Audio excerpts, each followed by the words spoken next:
Hey everybody, my name is Andrew Davis and you are watching Conversations in Pop Culture brought to you by my sponsor, Mixum Printing, the smarter way to print. Printing your creative project can be confusing and stressful, but Mixum is here to make it easy. From their instant quote calculator that lets you get as many quotes as you want for free to their 24-hour customer service, Mixum is here to make sure your printing experience runs smoothly from start to finish. And you can choose from a range of premium printing options and materials. And the company has also printed so many people's Kickstarters who have appeared on this show, and a bunch of them you have heard about, and everybody says amazing things about Mixum. And they offer services in the United States, Canada, Australia, and the UK, and Mixum can print and reach your audience anywhere in the world. So if you're ready to print smarter, not harder, head over to Mixum.com, and right now they're running an amazing promotion for my listeners where you drop my name, Andrew Davis, to receive 5% off your order, your very first order. And I know that when you're running a Kickstarter, for everybody who's hearing this and obviously doing Kickstarter stuff, every percentage point matters. And so that is mixam.com. Type my name, Andrew Davis, in the message tab to get 5% off on your first order. And I have with me Arkluden, Cosplayer Arkluden. So welcome to the show. Hey, how's it going? Thanks for having me. Yeah, no, I am very excited because obviously I browse Instagram and I look for people who sort of meet a certain criteria where they have less than 15,000 Instagram followers and are doing some really cool cosplays. And obviously you sort of fit that parameter. And obviously I am really curious how you got into cosplay because you are really talented. And I'm surprised you don't have more Instagram followers. Well, thank you so much. It annoys me I don't have more either. It's upsetting, I know. Yeah, but it's how things go and it's totally okay. I try to do my own things to boost myself, but it's internet world, so it's kind of hard to make it. But I got into cosplay like through a bunch of friends in high school. I was in our anime club, and they mentioned to me like, oh, hey, this convention's coming up this weekend. Do you want to go? And I was like, oh, do I have to like cosplay for it? And never like being in like the pop culture like world, never going to a convention before. I was really nervous, but I had a blast there. Saw so many people in like cosplays. I threw together something like really quick. And I don't even want to count it as my first cosplay because it was just a button-up shirt is what it was. But after that, I just like went to like thrift stores and I would get like old outfits and I'd like make a cosplay out of it, and it would just be a yearly thing that our anime club and that our friends would do of just like, hey, this convention's coming up this weekend. Is everyone gonna go? We should all like work on a cosplay together. So that's kind of how it started. And yeah, it's just evolved since then because I just love making stuff, and cosplay fit the bill of like, this stuff is cool. I really like looking at it and I can make it. So it's kind of how it started. And so obviously we're going to talk about that. And I know you build a lot of props, but I am curious. Yeah. What was the first cosplay? And we don't have to count this makeshift one. We can count the legitimate ones. This makeshift one, I don't even want to count. But my first like legitimate one, it was Death the Kid from Soul Eater, which is my favorite anime and manga that I have like all of them right here. I bought like a tuxedo suit from Goodwill and sewed on felt like white patches onto it to replicate his like patches he has on his suit. And I got a wig and I completely hacked up the wig, cut bangs straight across, made like super hard like spikes in the hair. Yeah, that was it. Like, it was something I like made, but it got to start somewhere, and I like bought most of it. So, but yeah, that was my first and one. you can talk about that because obviously cosplay is tricky at this point because there is somewhat a little bit of a divide, and we're going to dive a little controversial where some cosplayers, if you don't make it yourself, they don't view you as being a purist, and others are like, they don't really care. And then obviously people do a little bit of both. And obviously, though, I view it, and I'm not a cosplayer, but I just view it from as an artistic standpoint that whatever is the cheapest and quickest way how to build something. And I go and hire out people to do things. You know, I didn't build my logo. I hired somebody to do that. But I do my research for my interviews because I can do that and I do it effectively.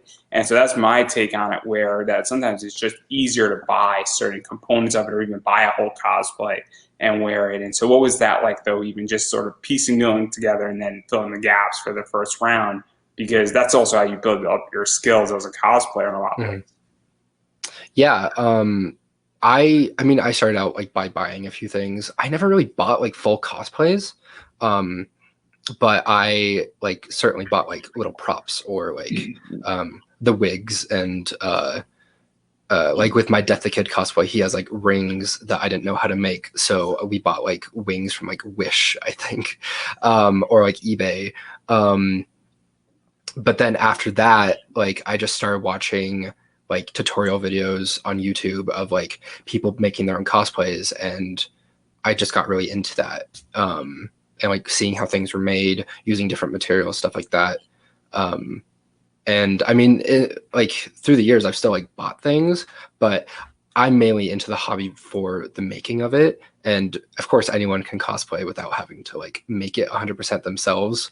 I just find it really enjoyable seeing the things that people physically make themselves, because that is the art form to me, and like seeing like the techniques that people use, if they work with like foam or if they sew or if they like just like paint with an airbrush. It's those kind of things that are like really interesting to me and that like make me want to cosplay.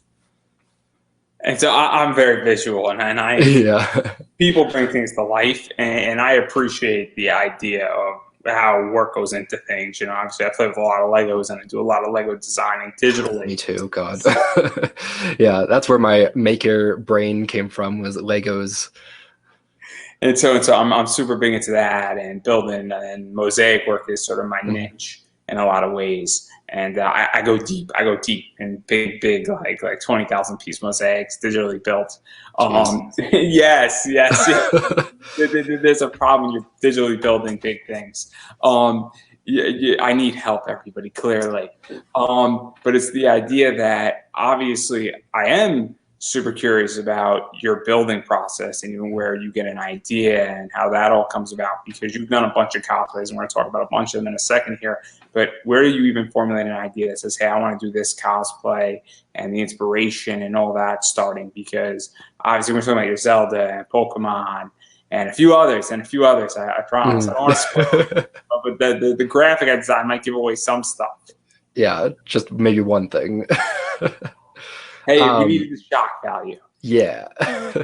I mean, I get my inspiration from just like the games I play or the anime that I watch.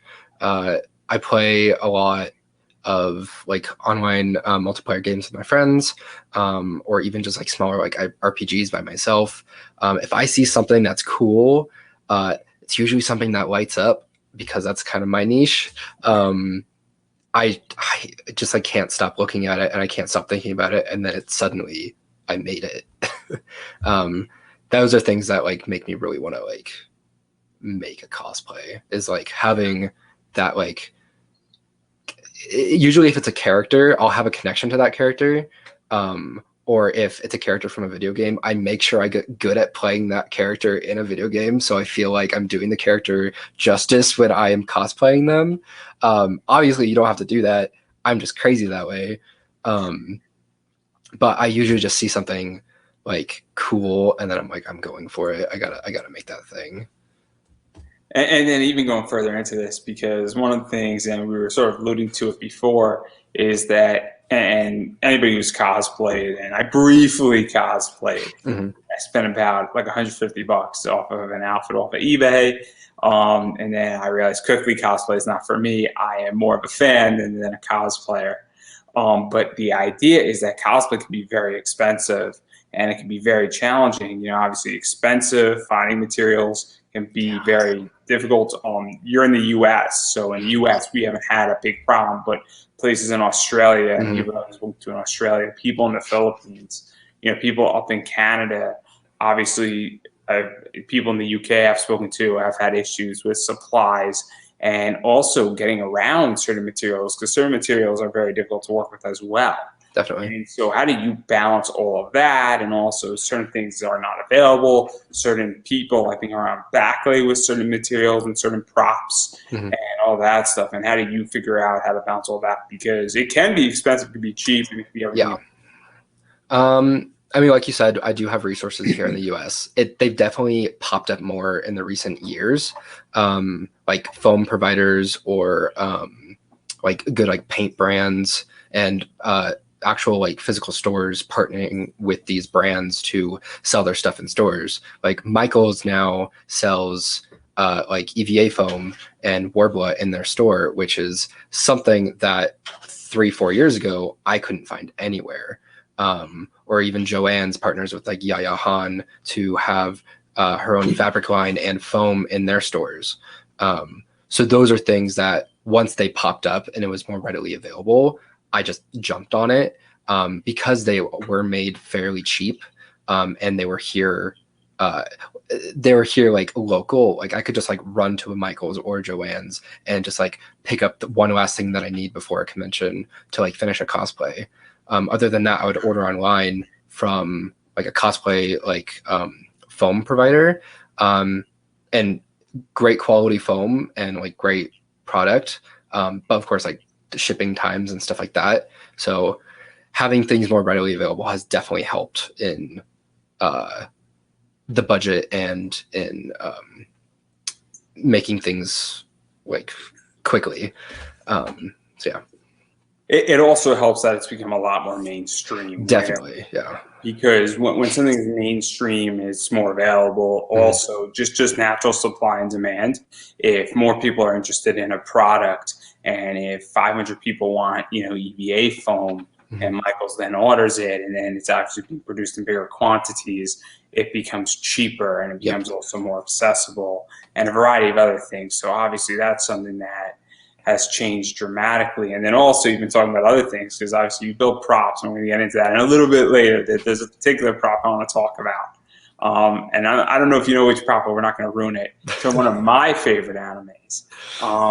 And so obviously what is that like? This prop building is very different than picking up fabric. Mhm. Warbler, wood is a big thing, EVA foam, making sure that a sword, if you're using foam, is sturdy enough and all that stuff. And it's also just different completely tools and everything. And so how do you figure out those, things and materials for that? Because what you'll use for a prop is not what you use for a cosplay sometimes. Yeah, definitely.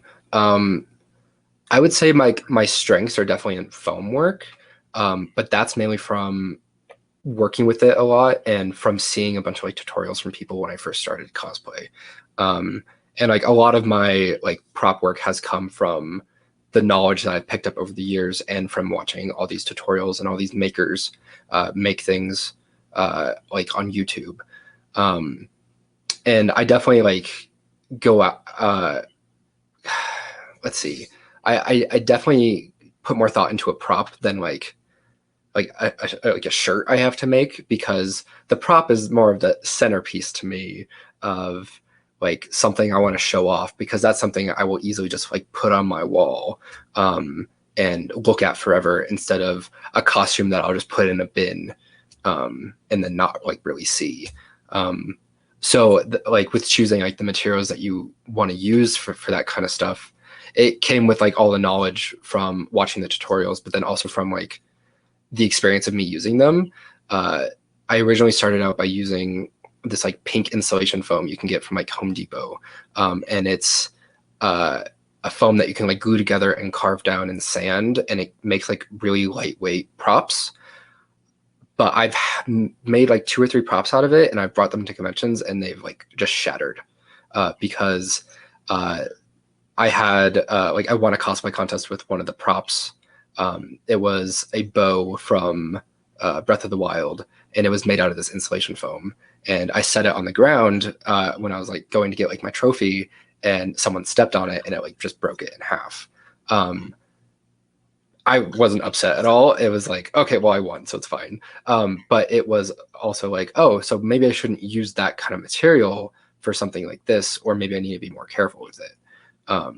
So I've definitely moved over into more spongy like foam that can take a beating and can be like flexed and like pulled and stuffed into a bin for travel if I need it to. To even talk about that, because Yeah. obviously there's a few things going on. So, Yes.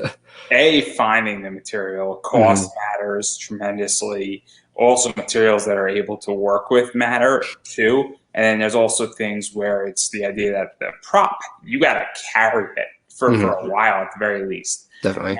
Now, I mean, if you're doing a cosplay contest and that's on Friday night, you might not walk around with that prop till Saturday just to protect it. But even still, you have to travel. Hmm. You are going to have to carry it. It has to take somewhat of a beating. It also has to be con approved. And Yep. that's another thing, too, that's a big deal. And well, you still, if I didn't already say it, even on that Saturday, or even if you're not using that for a contest and you just say, hey, I just want to go to a con for the sake of going to a con, if you have a 50-pound prop, I mean, that thing's going to be a bitch to carry in a lot of ways. Definitely. And so, like, that also has to be taken into effect when you're doing all this and making sure it also has to, as you say, take a beating. And so it's very tricky prop building. Hmm.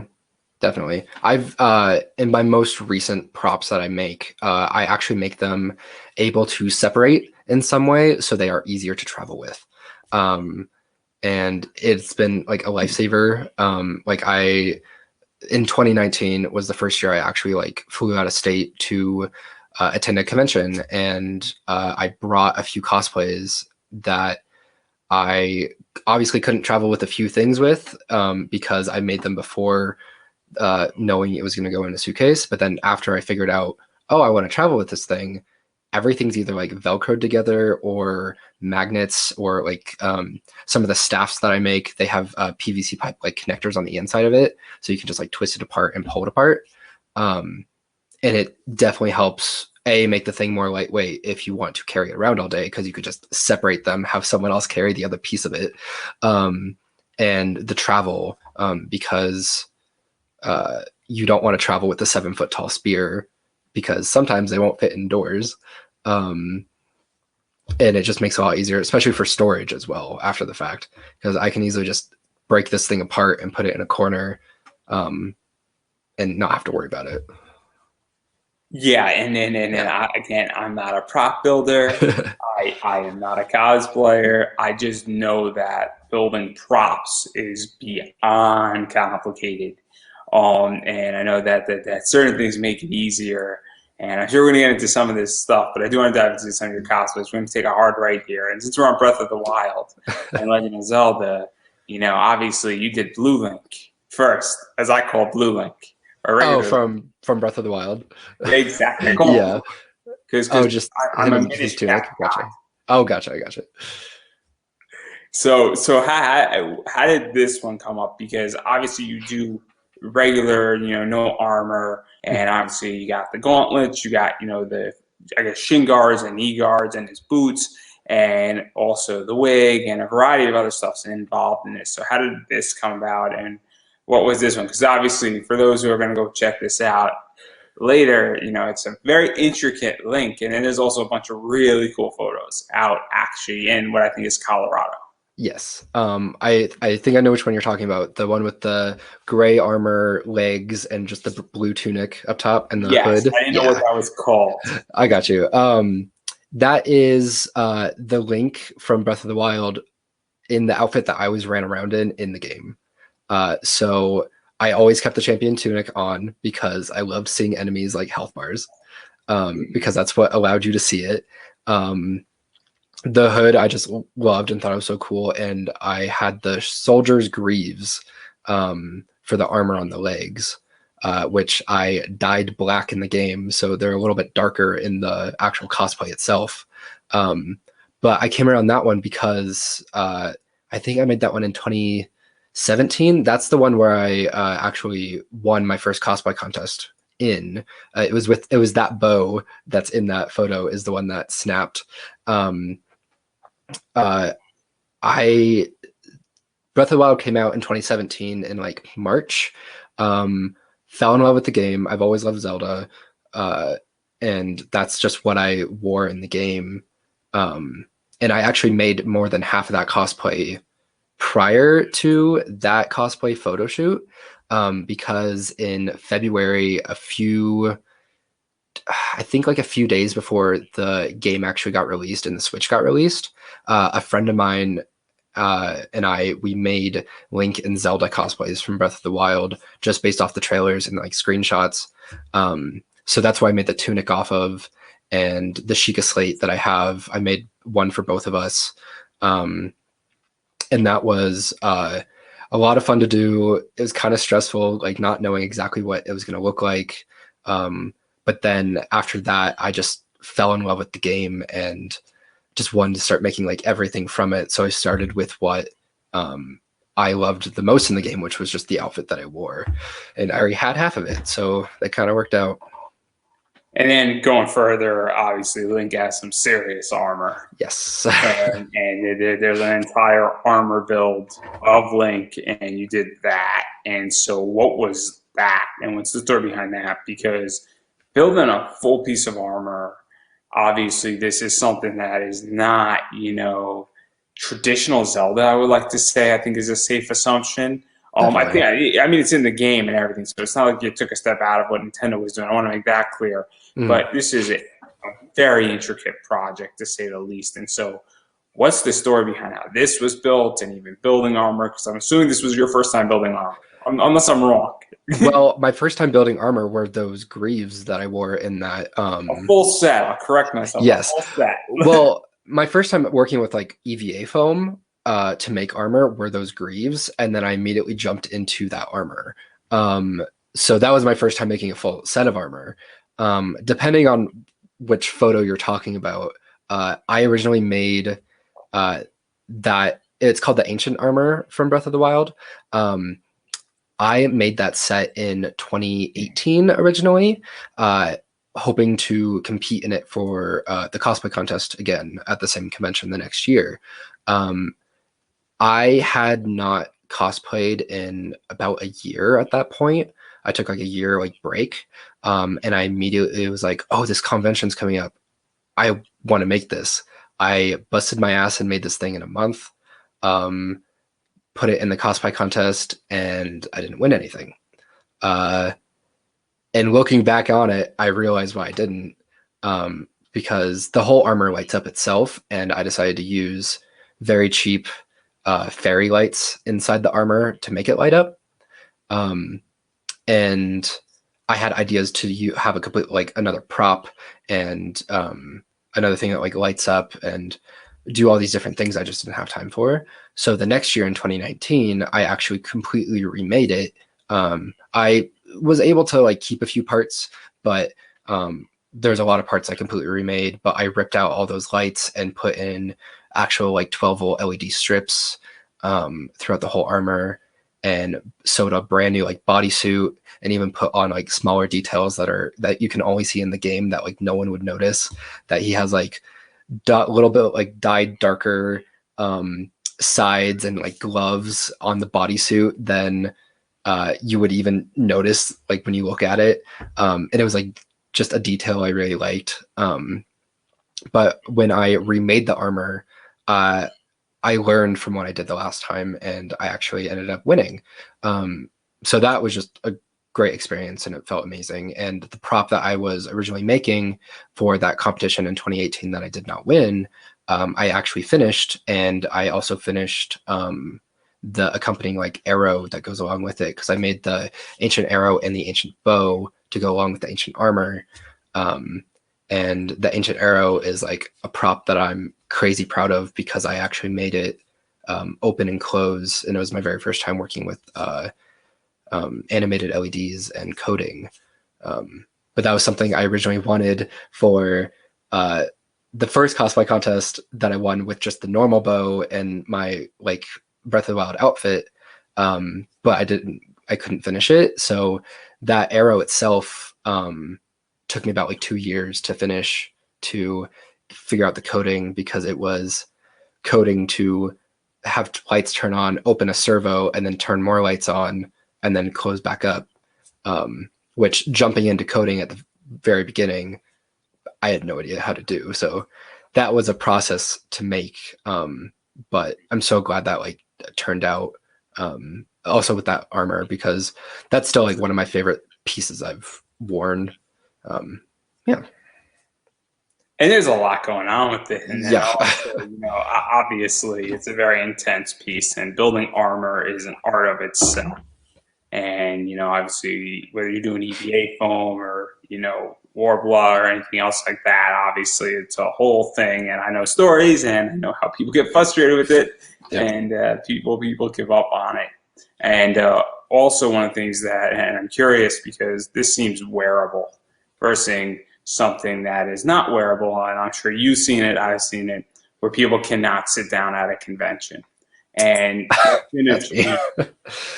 Oh, I cannot sit down in that. What? I can't sit down in that armor. I mean, I don't know. Obviously, I don't know, and we're going to talk about cons in a little bit later. But Yeah. it's the idea that there's been a change with cosplay, where cosplay has gone from being very traditional to now being a little bit more relaxed. Mm-hmm. And there's obviously been a lot more mashups, and there's been a lot of other things that have happened. And also the idea of comfort, I think, has come in recent years more so than anything else. And obviously that's happened, and it's a very interesting, I guess, progression of cosplay. Mm-hmm. And Definitely. super interesting what's going on with that. And then also you have a few other things that happen. I mean, the Hyrule shields, obviously the circle shield, I think you have a regular shield, Mm-hmm. and building both of those things is pretty intense. Yeah. That Hylian shield is cardboard.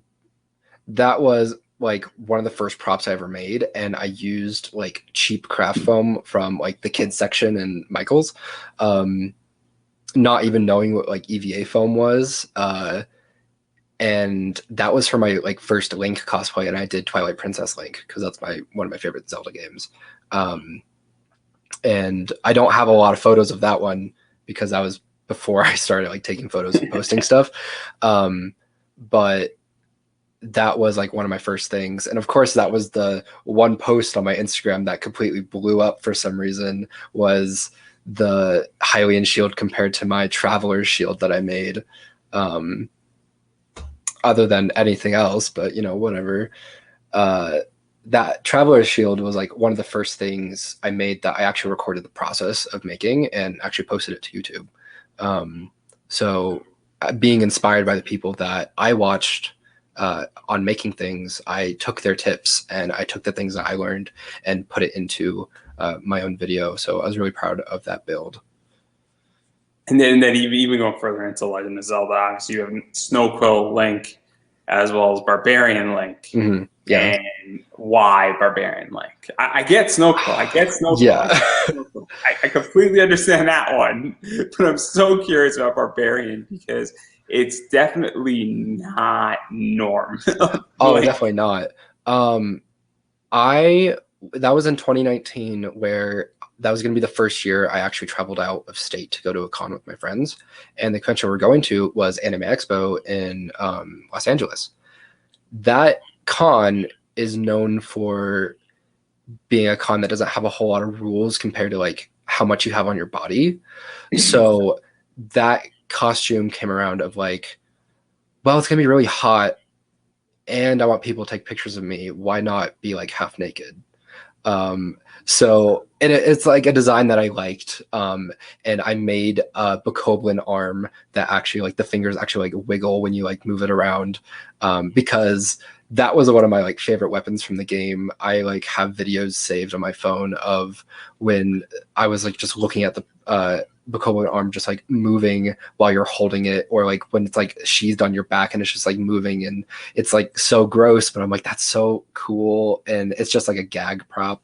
But someone I'm mutuals with on Instagram actually started making that cosplay for Barbarian Link around like the same time I was thinking about doing it, and he made like the helmet already. I was like, that's so cool, I want to start making it. So we basically just like started making it at the same time, and it turned out I think I've worn it maybe like once or twice, to that So to convention. even talk about that, because one of the things, and we were alluding to it, and we're going to get right into one of my favorite animes and a prop you built to some degree, but I think this is so relevant, is that cons are complicated with rules, what can be done at cons. Mhm. Obviously, I'm more in the panel side, and obviously, I tend to do under 18 panels. So anybody, my panels really are rated for 13 and up. But cons are tricky with rules, what is allowed, what isn't allowed, what people can get away with. Hate to say this, and it's going to sound a little bit, I guess, politically incorrect, but women can get away with more than men in a lot of ways. And also rules sometimes get broken. Sometimes rules are enforced or not enforced, prop rules. And so what is that like, figuring out all those rules? Because it is tricky, and some cons make it obvious, some cons don't. And knowing what cons want what, especially because certain cons are more family friendly than others. Definitely. Obviously, there's a con called Katori Con on the East Coast. It's a very family friendly convention, but then you go to a place like Anime USA, it's a little less family friendly to some degree. But then you go to like a place like Awesome Con, that's definitely more corporate, for lack of a better word. New York Comic Con is more corporate in a lot of ways. So what is that like for you, figuring out what's acceptable, what's not at cons? Well, I've had like a few issues in the past with me bringing bows to conventions. That's a big one. Usually Yeah. the string, The right? string cannot be attached. The bow I made for the brown like traveler's bow I made for Link, that's made out of that like insulation foam. That actually has an elastic cord for the string, so I'm able to pull it back and it doesn't like stretch the insulation foam because it can't like bend. So I wanted to give the illusion I could still pull the string. I never got it prop checked. But then I used it in the cosplay contest, and it was after the cosplay contest someone asked, "Do you have that thing prop checked?" And I was like, "Oh, they said I was like, yeah, I have it prop checked. I just took the thing off for the costume contest." And they're like, "Oh, okay, as long as it was approved." I've definitely gone away with things I shouldn't have been able to, but I'm not like hurting anyone with it. My ancient bow itself, the string itself is a EL wire, so it lights up. And I was taking a photo once after the competition, and I just like was like pulling the string, and someone came up to me in the middle of like this photo, and they're like, "I'm gonna like cut that thing if you don't take it off." And I'm like, "You better not cut this thing because this is like a $20 like electronic wire." But I made it so you can detach it and roll it up and everything. There's definitely been times that I've seen people get away with things. Like conventions here, at least, we have a very friendly family convention here in Colorado called Nandasukan, and they have like a cosplay rule of like 60% of your torso has to be covered, and on males and females. So there's like issues with that if you want to cosplay a specific character. But then there's also like you can't have like big wings or like big tails that like block traffic, which they're rules that make sense, which I completely understand. But it does make it frustrating when wanting to cosplay a character, specifically because I like to compete. I would like to walk around in the thing I'm competing in, but sometimes they might not allow it because it's either just so big or because it has elements of it that they just don't allow. It goes even further, because what happens, and I'm going to give insight for every cosplayer out there. There's a big issue with comic people and comic artists at these cons and cosplayers, because what happens a lot is that a cosplayer will go in front of somebody's booth, and then 50 people are taking photos, and the comic person doesn't have a problem with them at their booth or in front of their booth, but they're blocking somebody getting something signed. And if you just paid $500 for a table and you're trying to sell your book, it gets complicated. And that's why at certain cons, what they've now done is that they say no photos in the dealer's room. And it makes 100% sense in a lot of ways. And obviously, a bunch of people have spoken about this on my show. And what they usually do with a cosplayer is say, "Hey, do you mind just moving over about 10 feet over in this open space?" And most people will say, yeah, yeah, no problem. But it's become a big issue, and it's also very complicated, very heated discussion because right now a lot of comic people are saying, "Look, I don't know what cons I want to go to anymore because it's so cosplay heavy." And that a lot of people are there for cosplay, and that's great. But if you're trying to make a living or break even, it gets so complicated, Definitely. and there's a lot of stuff going on. And that's not saying that anybody's doing anything wrong, but obviously the marketplace has determined what the event should be and what should happen. So it's very interesting with what's going on with cons, and there's a lot of politics going on with it. And Mhm. I'm obviously a panelist, and I'm a fan panelist at this point, or I was until COVID hit and me taking a long break from it. But it's the idea that there's a lot of stuff going on, and cons are tricky. They are Yeah. beyond tricky to navigate. So obviously, I don't want to press too much into controversy here, but talking about props, because Yeah. you have done an Adam from Ruby, and you did That's the it. anime you were talking about. Okay, yeah. As you could see, I love Ruby with my figurines. Um, God, the Atom prop. It's not that complicated, actually. It's like a sword inside like a sheath. That's not the prop. That's interesting. It's Oh, Salem Seer. That is fascinating oh yeah. Okay. because that prop is a fascinating prop. So, but Yeah. what before we get to there, what prompted Adam? Because you have the Oh mask. God. Obviously, Adam doesn't seem that complicated compared to the armored Link. I don't know if it is, and I No. could be misspeaking. And then also you have the tattoo with the dust on his face, which is a really nice touch. Yeah. So I loved Ruby when it came out, and I still like it. And in I think it was like 2012 when the like black or 2013 when the black trailer dropped with Adam in it. Um, I was like immediately like, that's a cool person. I want to cosplay that person. It wasn't until I think they were mid season 2 of Ruby that I finally cosplayed him, and he still hadn't made his like appearance in the anime yet. Um, so I just made it off of the like the black trailer that he was in, and the mask wasn't super complicated. It was actually like a children's like masquerade mask that I then covered with a very thin sheet of like foam, and I cut the little like eye slits in and then just like painted on the details. Um, and I sewed that coat from scratch and like put the like flower detail on the back of it, and the sword itself was like one of my first props I made, and it's still like it holds up, but it's definitely not one of my favorites now. But I definitely use techniques on it that I just don't use anymore because they're too complicated. Um, but like I could definitely make that thing a lot easier and make it look a lot better now with the things that I've learned. But I made that thing in maybe like 2015, so a good 6 years ago. Um, the seer prop, that was made for my friend who cosplayed Salem. Uh, we traveled, it was in 2019, the year that we traveled for conventions. We went to Fanime in San Jose, California, and she was competing in the cosplay contest there. She wanted to do Salem, and she like made the wig and everything and the whole like cloak, and I was like, okay, I'll make you your prop if you like pay for my ticket for the convention, or like cover like the hotel room or like something like that. The prop itself was just there's like 6-inch like clear ornaments that are like the half ornaments that you can get. I think I got it off like Amazon or something, and I put lights on the inside of it.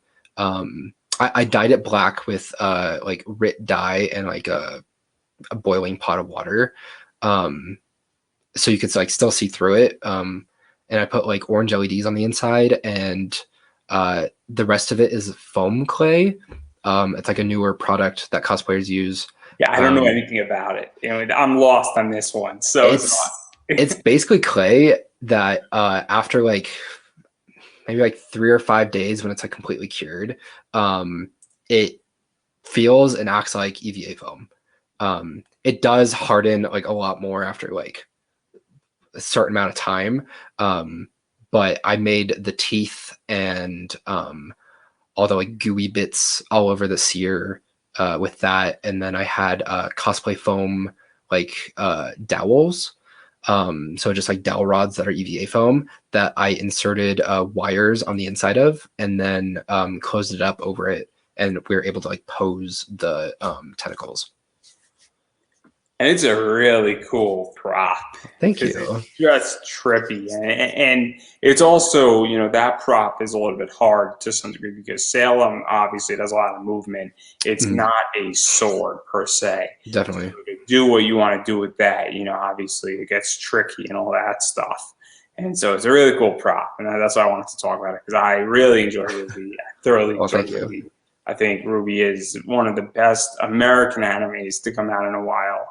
I Mhm. think Genlock is pretty good. I don't think you can hold a candle to Korra or Avatar. Oh yeah, That's like the definitely. quintessential American anime. That's the standard and that's the gold standard in so many ways. In so many ways, but Ruby's a close second. It's Mhm. a close second. So, and Yeah, I I don't really just know love what. the like weapon designs in Ruby. I love watching things like move, like mechanical stuff, and trying to figure out how it works. Ruby is what actually got me into like 3D modeling and animation, which I went to school for a little bit. But that didn't really work out. But I do. That's how I learned all my like 3D modeling stuff that I use with like my 3D printing and brought it into like cosplay and everything like that.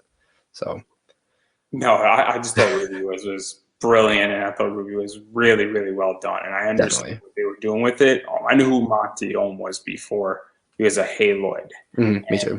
Haloid is a fascinating entity, and just everything that guy has done is amazing. So obviously, and Ruby's complicated now though, in which that I think it should have ended at season 5, and the reason Mhm. why I say that is because I think that their world has gotten way too big in too many ways, and I think it's out of control. Definitely.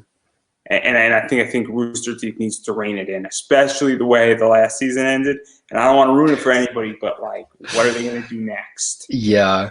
I mean, I'm still gonna watch it. I still like thoroughly enjoy it. I love like the music in it and the fight scenes, stuff like that.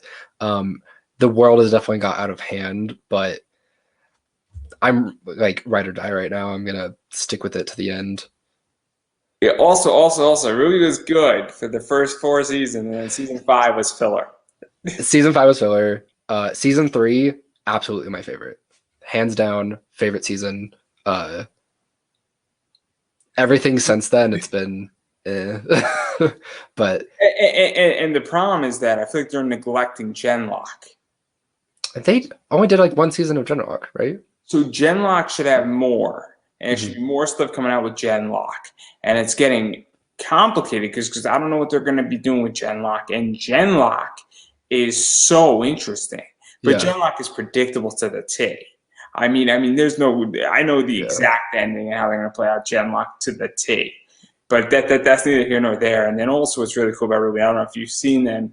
Have you seen the DC comic covers of Ruby? Yes, I just saw they were coming out with that, which is really cool. So Like they to came out think, with one set already. uh, And that set is awesome because you have Art Gem, who's a top, artist, who's mm, an expensive artist who did a bunch of them. And then they never released cover 7, which is annoying. mm, On the first set, and then now they're doing the Justice League, which is I think ending next month. And those are just really cool when you have like Ruby and the Flash and Wonder yeah, Woman and Green Lantern, and you have.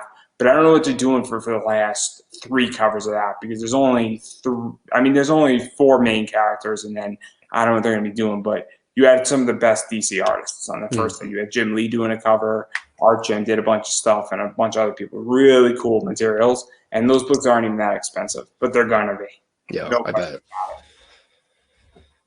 Yeah. I'm not as huge into like DC comics, but I saw those covers and they look really sick. So They are amazing, and it's the idea that I have a whole set, and my goal is to get each one of those things signed and graded. nice. That'd be But, awesome. but, but, but I'm right now poor. I'm cash poor. I'm I feel not it. poor. I'm cash poor because all my money is going into this project right now.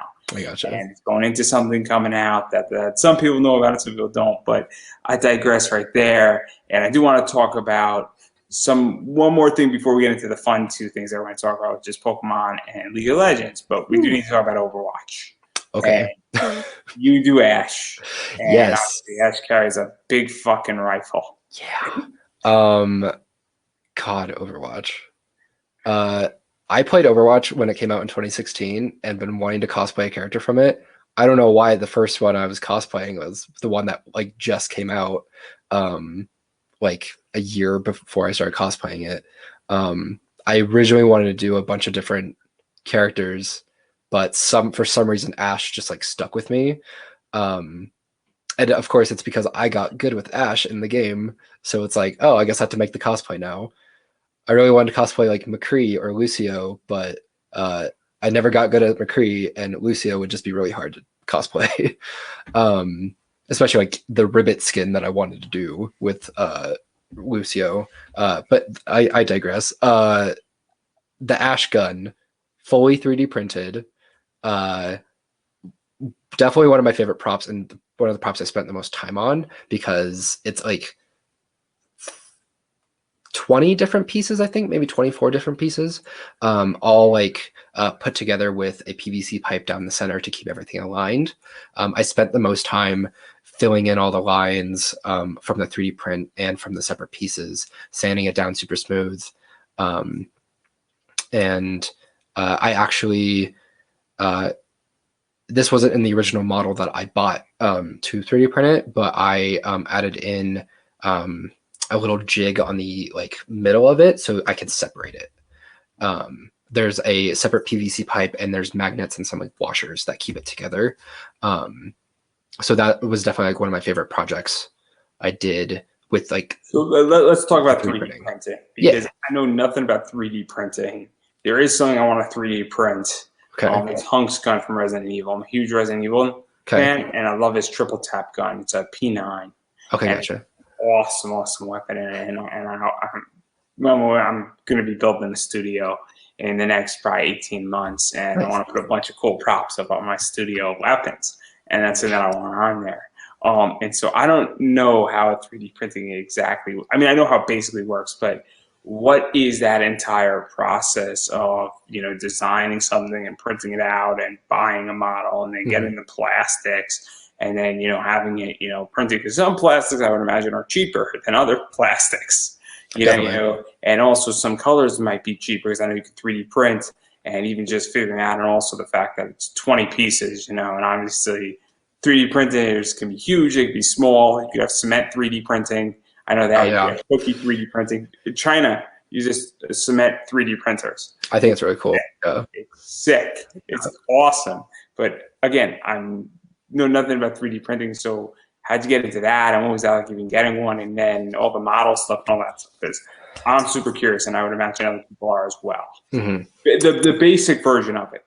Okay. The modeling aspect came from me wanting to do more like 3D artwork and animation. So I learned like basic 3D modeling program called Blender, and that's what I do all my modeling in.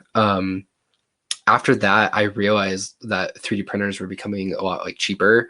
And I was like, it'd be really cool if I could print my own like figurine of a character that I designed. That would be cool. So that's like kind of what I set out to do. For like my senior project in high school, I did my project and like my thesis on how like to do like 3D printing, like the whole process of it. So I went through the process of making my own like character that I designed from scratch, putting them into the 3D software. And there was a 3D printer at my school that like one of the science teachers had, and they barely knew how to work it, but we tried to figure it out together, and I printed out my little character that I designed. So that was something really cool. And then when I realized that printers were becoming a lot cheaper and seeing the application you can use with them in cosplay, I realized that, I really wanted to get one of these. So I bought like a cheap $150 printer. That was like a kit that you have to put together. It has exposed wires, and it's not the safest thing, but it definitely like got me through some things and like definitely did a lot of prints before it eventually died. And so when you're building out a gun or you're 3D printing something, with in particular with ashes, was that a 3D printing thing that you designed the gun, or did you purchase that? Because that's where it gets tricky with 3D printing, because you could do both, I think. And Yeah. obviously, if you're doing something very simple, it makes sense. But obviously, Ash's gun is a little bit complicated. So how did that all work? Because at a certain point, I would imagine you reach something where it doesn't make any sense for you to design it if it's already done for you. It's just a matter of you're printing it, which saves you money, or it saves you time of shipping, or whatever it does, or you have more control on how to solve something, even if it's not cost effective. So what's the story behind the gun? Because that's where I get confused, is that because I see a bunch of stuff on both sides. Where I see people designing props and on 3D printing, and I see people also buying a bunch of stuff. The gun I purchased, the file for it I purchased. I did edit some of the pieces so I could make it come apart. And with that, I just basically took the files that I purchased, put it in my 3D program, and just extruded some things and made some pieces to that could attach to it. I have made a few props that are fully 3D printed and modeled by myself. The process of it isn't as difficult as you would think, but it does take knowledge of the program that you're using. And also with 3D printing as well, because you can print things with different thresholds for how things will fit together, or for how strong a certain piece is if it's printed in a certain way. So there's definitely challenges that come with it, but I think it's definitely a tool that's worth it for a lot of people to have if you like making stuff, and it's a whole hobby of people just 3D printing. So it's just another aspect of this hobby that I have. And it's very interesting, even going beyond that, because obviously, you modify the gun, and you also have, the hat, you have her vest or his vest. I'm not too sure how you identify that. I just did a gender bent Ash, but I also, in doing it, it's this characters can be really androgynous, so I don't really care. Obviously, Bob. The Bob head. Oh, that was great. and even just the fact that Overwatch was super big at that time, and obviously I've sort of grown out of Overwatch. Me too. To some degree. I think people come in and out of Overwatch. I have no desire for Overwatch 2. I think I'm past it, but I played Overwatch for 4 years, and I loved every second of it. But you get to a point where the game gets stale. Yeah, but I thoroughly enjoy a bunch of those characters, and I think it's a big win for Activision. Definitely. But even still, what was that like designing the rest of that? Because it's not just the gun. Yeah. That is essential, obviously having those details and having the logo in the back of the vest and having the right hat and also having the suit and having all that stuff, because that helps tremendously, because a gun can only go so far. A prop can only go so far in cosplay. Definitely. The vest and the little tailcoat, I made those from scratch. When I originally first started getting into sewing, I didn't really know how to make patterns for myself, and I never bought patterns to follow because I didn't really understand them. So I basically just took a t-shirt that fit me in the right ways, and I just traced that out onto fabric, and then I just started sewing things together.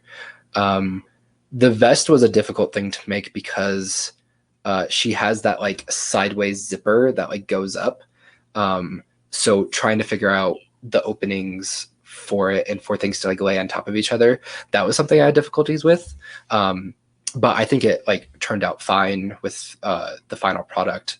And also those boots and the chaps that she has. I have little ankle boots that I just use in my daily life. And I was well, I don't have knee-high boots. And I was making this at the start of COVID. So I couldn't really go out to get stuff.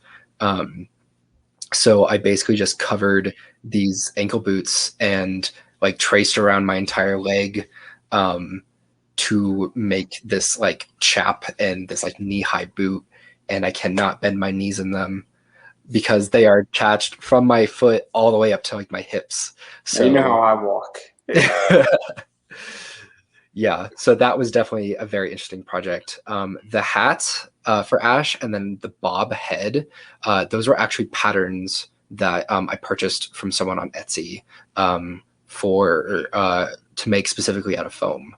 So having those definitely. I've sold a pattern once at a Mhm. cosplay magazine because I'm not a cosplayer, and I don't understand any of that. I don't get what buying a pattern means. But the person was thrilled that I'm like, hey, I'm glad I could help you. I'm thrilled that I got my magazine. I Yeah, wanted this for $9. The magazine was like $11. I got ahead to some degree because I got all the knowledge I wanted because I'm obviously a fan of cosplay, and it was great. But like I don't understand full patterns. I don't understand what people use it for. Again, though, I like to make my life simple. Where if I don't know how to do something, I'm either going to go hire somebody yeah. or find somebody to do it because I want to focus on what I'm good at, Hmm.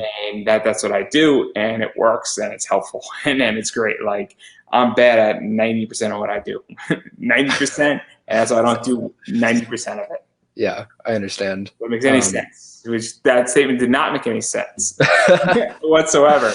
But I think people got where I was going with it. Yes. But no, that's I guess patterns are useful. In sewing, I don't know what I'm doing with it. Those like pre-made patterns that you can get at like Joann's for like certain like outfits, I don't know how to read it. It doesn't make any sense to me. If you give me a foam pattern for a prop, I'm like, thank you. I know how to make this now because it's just basic shapes and then you just cut things out. It's a lot simpler with foam, I feel, because a fabric pattern you have to make it fit around your dimensions. And body dimensions are always different versus if, hey, this prop is this length and this like height, here you go, that's it. Yeah, and also it's easier to modify a prop. Definitely. If you have somebody who's 7 feet and you want the prop to be proportional, you're going to need to modify it because Mhm. if the sword is legitimately like Link's sword and it's 2 feet long, Yeah, or if it's 36 centimeters, you might have to expand. But it's easier to modify a non-wearable item definitely. versus wearable items because wearable items just there's problems with them. But anyway, I don't want to talk about this anymore because I want to talk about the fun stuff Okay. and the two stuff that you're sort of known for that I think you enjoy. And I don't know how much you know about me, but I'm a huge Pokemon fan. And, Yay. and so I have connections where I got to a while ago interview Veronica Taylor, who was the first Ash Ketchum. Nice. Did Lisa Ortiz. Maybe I think late last year, early this year, I did her, and she's the voice director for the Pokemon Netflix series. Oh, that's right. Okay, cool. And so there's just been a bunch of people who have been on. Dave Mills has been on. Kira Buckland's been on. Mhm. Brittany Lott has been on. And a variety of other people have been on in Pokemon on both my shows. And so obviously you've done Pierce or Piers. Yes, Piers. And I'm not as familiar with Sword and Shield, but I am Yeah, collecting the cards. And I'm a big gotcha. Pokemon card collector. So obviously, though, this is a gym leader, from my understanding. Yes. He is the dark type gym leader. I believe he's the very first dark type gym leader in any of the Pokemon games. He needs a hug, is what you're saying. Yes. Funny thing about that cosplay, it's a completely like closet cosplay. So I just pulled out, I think it was in my apartment when my roommate was gone for a little bit. So I just went into his closet and got a few things out of it as well. That wig was actually my Ash wig. And I just shot a little photo shoot in my bathroom in Ash. And I was like, huh, I think I can make this into Pier's wig. And I had like black hair extensions from my first Ruby cosplay. I did Lyren, and I had hair extensions from his like little ponytail. And I just like clipped these extensions in and styled this wig. And 2 hours later, I was doing a photo shoot for Piers. So that was like a completely like one-off cosplay. So it's very interesting that you bring that one up. I went through your Instagram. Yeah, I know more about you than anybody else. that's totally fair. I'm like the ultimate stalker. It's very, very bad. Yeah. I do my homework on my guests. What can I say? Good. I'm But glad. obviously, what is that like? Because obviously, Pokemon's big. It's only getting bigger. Sword and Shield is sort of the last one that just came out, Mhm. and people love this stuff, and people really like Pokemon. And obviously, recognizable characters matter in a lot of ways in Pokemon. And so, what was that like when you threw that out on Instagram and sort of just threw it out as in the middle of hell, essentially? Yeah, I don't really know if that cosplay itself like got a lot of attention. Um, I've seen other like peers cosplayers making he has crazy hair, like white and black, like striped, like spiked hair that goes into like a ponytail, I think. I've seen people make that out of like foam as like a helmet to wear and then it goes back. That's something I kind of wanted to do. And when playing the game, I kind of really liked his character. So it was a cosplay I was planning on making. I haven't really done a whole lot with that since, other than that one photo shoot. But that was kind of just out of, hey, this is a character I like. I kind of want to just make it real quick. And then the other one is the Pokemon breeder with Frostmoth. Yes, yeah. And I am not an insect guy. I really don't like I insects. love bug type Pokemon. I hate them. I like my Charmander and my Cyndaquil running all of them. I do not like the Viridian Forest. Terrifies me in the game. I really, really, really do not like that. I am not a fan of the bug types. There's that legendary Pokemon in Black and White that I don't like either. Oh, That Genesect. what? Genesect. Is The it like Genesect the or is it? purple bug type. Is that what you're talking about? No, no, no, no, no. It's the Pokemon that are it's like in a desert in the 70th floor of like a tower, like the 40th floor of a tower. Oh, Volcarona. Yes, yes, and you Yeah, can get its larva I later love on. that thing. Oh my god, I love Volcarona. I love my bug and steel type Pokemon. So there's like 6 Pokemon that are exactly bug and steel, all like quad affected by fire, but it's okay because I love them. I love fire Pokemon, and I also love psychic Pokemon. Like I Gotcha. think psychic Pokemon are the most interesting Hmm. Pokemon out there, and I love Alakazam. I just love Nice. Alakazam. Alakazam seems like an asshole type of Pokemon. It's perfect. It's perfect, and I also love Detox. Okay. Yeah. Yeah. Yeah. And because Detox can transform Yep. depending on Into the things different forms. Yeah. Yeah. in certain games, and it's awesome and Yeah. it's so helpful, so helpful. But anyway, so how did this come about? Because this is really cool. Because obviously, I think the Frostmoth was semi 3D printed, and you had a bunch of little ones that you were giving away as well. And it's sort of a snow moth, I guess. Yeah, so Frostmoth and its pre-evolution Snom. Snom, when it came out, it didn't like break the internet, I guess, but it like definitely took out its nice little like chunk of it for a little bit because it's this cute little ice caterpillar, and it just looks like a friend. Um, I loved Snom. I had Snom and a Frostmoth on my first team in Pokemon Shield. Uh, it's a really good Pokemon, and back in 2020, at the very beginning of 2020, right before COVID hit, I modeled and 3D printed out a little Snom like figurine that had my Instagram handle on the bottom of it.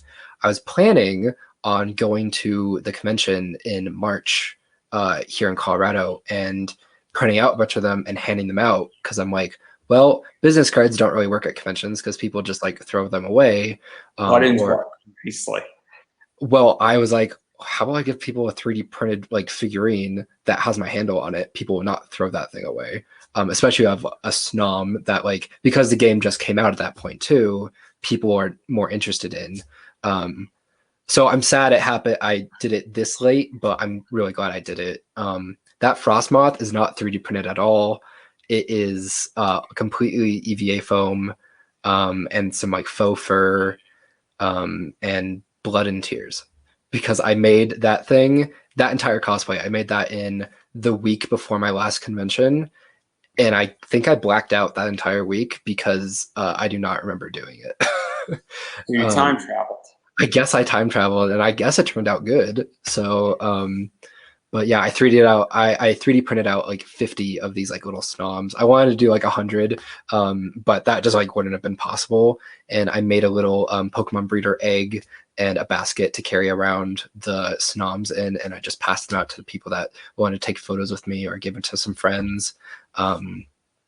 And I thought it was super fun. Also, having this like big uh, moth on my back walking down the hall was just like this like commanding presence because everyone's just looking at me, just like, oh, whoa, look at that.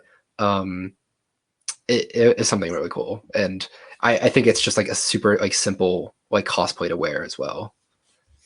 And obviously it's Pokemon, and Yeah, Pokemon's only getting bigger. I mean, I don't know if you got your Pokemon Oreos yet, but I don't. they're dope. They are Yeah. dope, and it's phenomenal. And apparently people are paying really good money for views, Oh, and really? people are asking like Like for an people Oreo? aren't Oh my getting. god. I've seen people get like $20 for a Mew cookie. Jesus. I'm not even kidding. It's hilarious. It's like the funniest thing in the world to me. And I'm going to Target in a few days and picking up like 15 packages of it. And I'm gonna be saving some of these packages and selling them in 5 years because I think they're gonna be going for like $200-300. Yeah. It's crazy. I'm a speculator. I'm such a speculator. It's horrendous. I'm part of the problem. I know clearly I'm part of the problem. But I digress. I just got a special delivery binned off cart. So don't talk to me anybody about being part of it. Like, no, I am. It's going to be sent off to CGC or Beckett or PSA DNA soon. It's a $200 card right now. Oh, jeez. Okay. It's only going to go up in value. The special delivery Charizard and the special delivery Pikachu's are going for good money. Mm. And so that card's going to go for really good money. And everybody thought it was a joke too when it came out. Not a joke anymore. Nobody knew it was real. That's what's crazy. But anyway, I digress. So you love Steel Pokemon. We got to talk about Mega Steelix. Yes. Oh And god. so this is I don't know what this is called exactly. Ginjenka or I've read it as Jajinka. I don't know yeah, how to exactly pronounce it. I didn't know the name fully of what it is. Yeah. It's very much taking, I guess, human elements and then combining it, sort of taking an anamorphic position but making it more humanistic, but still keeping a bunch of traits. I think is Yeah. how it's described. That And was definitely like an inspiration to turn it into a Jajinka, because I've seen like a bunch of artwork of people like turning a Pokemon into like, oh, this is what this person or like a Pokemon would look like as a human. And I thought it was really cool. But with this armor in particular, I actually took more inspiration from Monster Hunter, and thinking about, hey, what if this thing was a giant monster I had to slay and turned it into armor? So that was kind of my thought process in going into it. After seeing the really cool, big, and like glowing Monster Hunter like cosplays that I saw like floating around Instagram and kind of taking over that side of the internet for a little bit. And I wanted to get on that action, but I had never played Monster Hunter, so the next best thing was a Pokemon that I really loved, and I decided to design a whole armor set around it. And so what was that like? Because obviously, Steelix is Steelix. And for those who don't know, it's the evolved form of Onyx that's steeled out. And you'd be surprised. Yeah. You'd be surprised. People don't know Scyther is Scissor. Oh no. It's terrible. It's terrible. People don't know that. Another one of my favorite bug Pokemon. So the idea is that, and people also don't know that you have to basically put Metal Claw on it and then trade and then it evolves. That's the other thing, guys. Breaking news, right? But even still, what was this like building this thing out? Because it's a lot of moving parts, and you have a staff with it, and obviously you have almost like a headgear, and you have a chest piece, and you got sort of a little bit of a tail on it, and there's a lot of stuff and a lot of stuff's going on. I don't know how to describe it because it's complicated. Yeah. I started designing it in 2019, I believe, after I won the competition with my ancient armor, the one that I remade. So I knew I wanted to go bigger and better, because I was moving up in categories in the cosplay contest. So I wanted to make something much bigger, and I realized that I like working with lights and LEDs. So an armor that was covered like head to toe in crystals like really spoke out to me. Um, and making that into like one of my favorite Pokemon, especially Mega Steelix, which was glowing crystals and floating shards, and just a design that I thought was super cool. So like I just started out with a little sketch when I was like at work one day, and I over the past like 2 years I turned it into the armor that you see now. Um, I finished the design in about like February this year, and then uh, from March till about the end of April was my time of working on it, and I finished it in like a little bit less than 2 months, um, for an online competition that sadly I didn't get to participate in, because they didn't choose me as a finalist.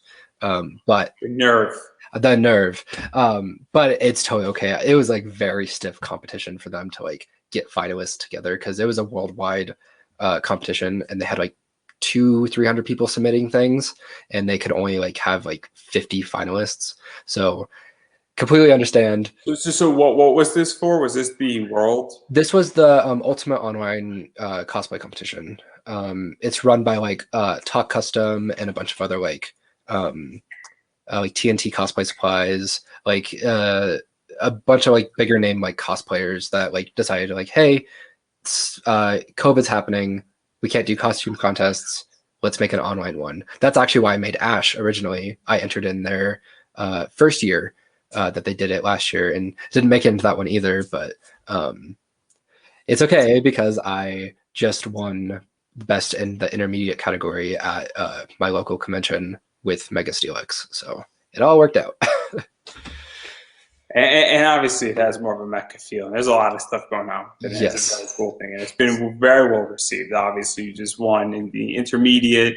And obviously, what does that make you feel? Because obviously, with Link, you won. Mhm. And then with this, and obviously, sometimes you don't need an award. But sometimes awards sort of tell you you're going in the right direction. It's a Mhm. very good feedback loop. Or even placing, or even if you get into the top 10 in a Mhm. cosplay competition, you're getting closer and you're getting more feedback because the internet's tricky with feedback. I could Definitely. get 900 views, but that doesn't tell me anything. But if I get 10 messages from people saying, oh, that was a really good question that he has, that's more helpful than Mhm. getting a lot of views because it's telling me certain things. So, what is that like for you, knowing that, okay, I'm on sort of more of a right track here because I just won this award and you're having more feedback versus just views on Instagram or likes on Instagram? Mhm. Um, I definitely love going back to the conventions now, because I'm able to see the feedback in real time of me just wearing the cosplay and walking down the hallway. People asking me for pictures is like the best thing in the world because I love it when people love the work that I do. Um, it just like feels so good to be like recognized like that. And of course, you don't have to like win anything in the cosplay contest to feel like you're going the right direction or anything, but it definitely does like help boost up your like ego a little bit and your confidence, um, for you to continue. When I made my ancient armor originally and I did not place or I did not like win anything in it, I was like heartbroken because I spent so long making it, and uh, I was just really sad about it. But then realized what I did wrong with it and like things I could definitely improve on, and I just kept going.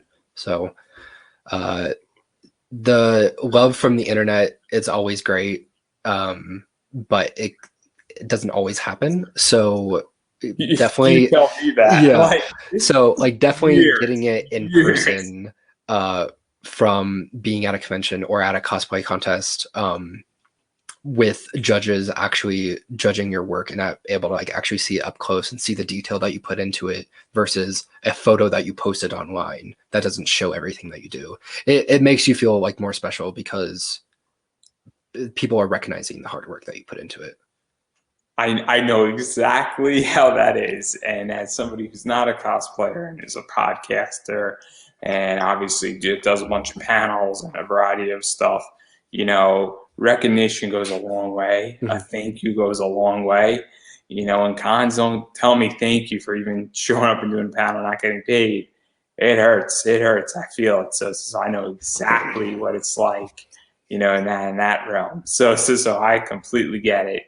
And yeah, no, but that's awesome. And then obviously we're going to be talking about one more cosplay. I'm going to skip, Ezreal Okay. because I want to talk about Evelyn. Okay. Everyone skips Ezreal. It's okay. Unless you want to talk about Ezreal. No. Cool. No. Ezreal was fun. Evelyn was a lot more fun though. So what's the story behind Evelyn? Because obviously now we're talking about League of Legends. Yes. For the Facebook group that I'm going to post this into before you kick me out of that group, this is definitely League of Legends oriented. I have 1 hour 15 minutes in. We're finally talking about League of Legends. So we qualify. I'm just letting the Facebook group know that I'm going to put them right to this point at 1 hour and 15 in. But anyway, what's the story behind Evelyn? Evelyn. Oh, geez. When they came out with League of Legends came out with the first KDA like video, loved it. It was amazing, show-stopping, internet breaking. I wanted to cosplay the original KDA Evelyn, but I was like, I'll do it like gender bent as like a guy. So you're not going to DJ Croft it. Yeah. You know who DJ is, right? Yeah. I love DJ. Like 3 hours twice. So when I was originally thinking about making the original KDA Evelyn, I was trying to go through my mind and like gender bending it, and I realized like I don't really think I could do this justice in the way that I would want to and like keep it the same character. So I just held off on doing it. When the More music video came out for KDA about like a year ago now, instantly fell in love with it. I still listen to the music like today. The designs for them, breathtaking. That's what got me into playing League of Legends. I played every now and again because a friend of mine wanted me to play in high school. I was like, no, League of Legends is lame. But now I'm a League nerd and I play like every day now because KDA got me into League of Legends and I became an Evelyn main, and jungle was my very first thing I ever did in League because I wanted to be Evelyn. And like the first skin I bought was the KDA all out Evelyn skin. And I knew after that like video came out that I just had to like cosplayer, and I was like, you know what? Why not? I'll just do it in like drag. I'll just go full out. I'm not going to try to gender bend it or anything. Like, so let's talk about that because obviously we see gender bends happen all the time. There's an art to it, and we typically see the idea that you go when you're either male, female. I know I'm going to get slightly politically incorrect here, but I think everybody's going to deal with it for 5 seconds, and then you go conform to what that character is in that anime or that video game. Obviously, I mentioned DJ Croft because DJ Croft takes the other side of it, where he goes completely and says, I'm going to go make Laura Croft, the male version of Laura Croft, or I'm going to do the male version of Jill Valentine, which is a whole different version of what is the traditional gender bending cosplay. You went more, I guess, traditional, going in drag with Evelyn. And what was that like? Because obviously doing a male version of Evelyn, I don't know if it's been done. And I think it's very complicated to do it. And I think that it's a big risk to do, I think.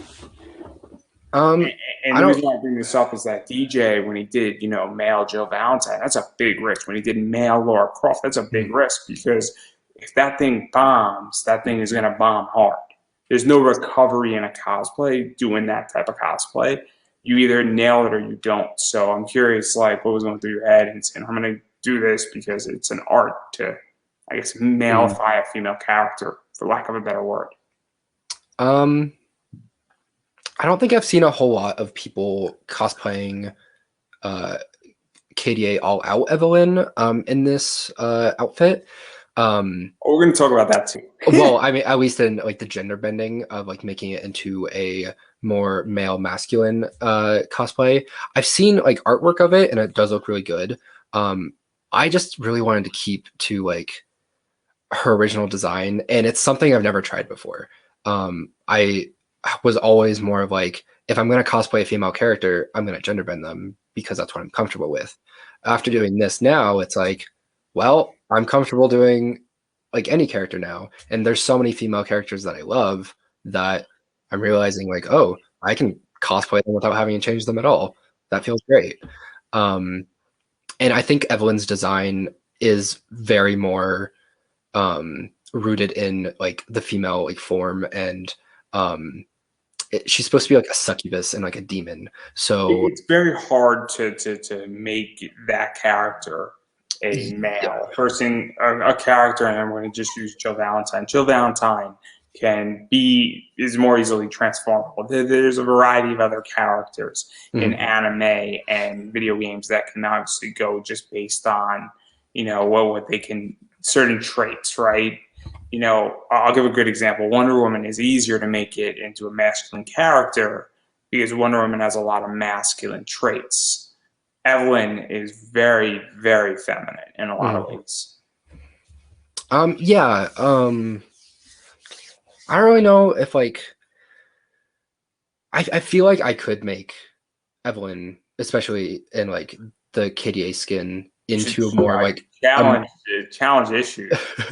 into like more of like a masculine like thing. I'm just not very masculine myself, so I don't know how well that would I think you're translate. quite masculine. More of the sense of at least how League of Legends characters are modeled. Like all the guys are just like full six pack ripped, like abs and everything. So break the norm here. This is an um, opportunity for you.